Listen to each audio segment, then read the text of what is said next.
It was a domino effect, a chain of events, and I still can't believe it happened. It's happening.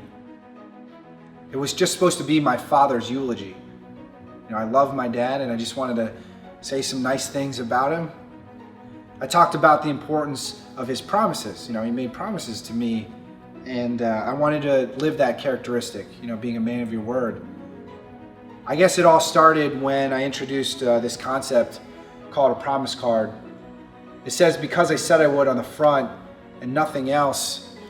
You just write a commitment on it and it's a symbol. That's all it was supposed to be. When I offered to send 10 of these cards to anybody anywhere in the world at no cost, I think that was the spark. In the first 18 months, we mailed out over 1.27 million promise cards to over 105 different countries. The promises sometimes were, I guess you could say, small in nature, right? For example, someone who just cared about the safety of a stranger and makes the promise to not text or Facebook while driving. Sometimes there's a story behind it. A young girl, 14 years old, makes the promise, I will sit and make friends with the kids who sit alone at lunch. But what you need to know is that a student in her school system was bullied and decided that life wasn't worth living, decided to commit suicide. Maybe it's a young man who was stopped 0.6 miles from the end of the Boston Marathon in 2013 when those bombs went off.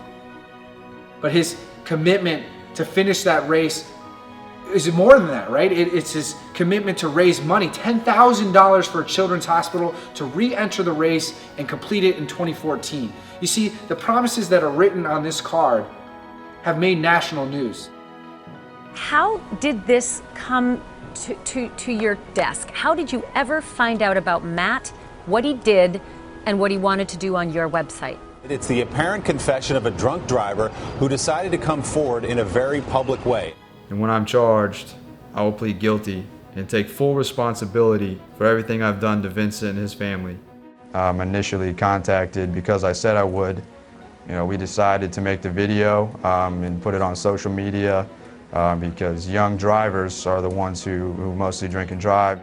These promises, they speak to the core of our emotions. Garth Callaghan has left inspirational notes written on napkins in his daughter Emma's lunch. Well, those messages became even more meaningful as Garth battled kidney cancer twice, and he is now living with prostate cancer. So he decided to write 826 more notes guaranteeing that Emma will have one to read every day until her high school graduation, no matter what happens. Alex Sheen started this movement called Because I Said I Would. I was so touched by that I decided to, instead of make this just continue to be an implied promise, make it an actual promise, a true commitment. These stories, they've gone viral in so many ways, and we've got this question that keeps getting asked, this knock on the door, are you going to hold an annual event? When do we all come together? And to be honest, we're a really small nonprofit organization, right?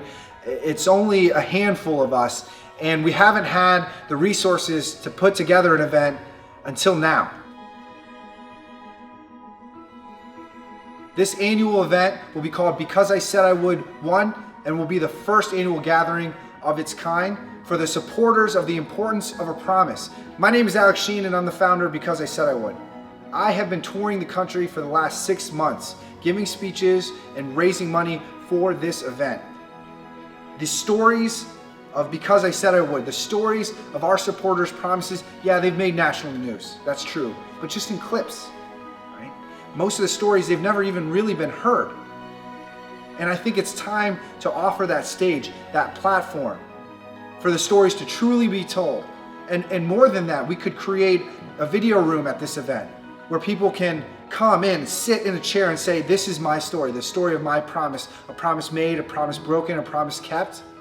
And with all those videos, we can create a year-long YouTube series of over 50 videos that would be open to the public to view.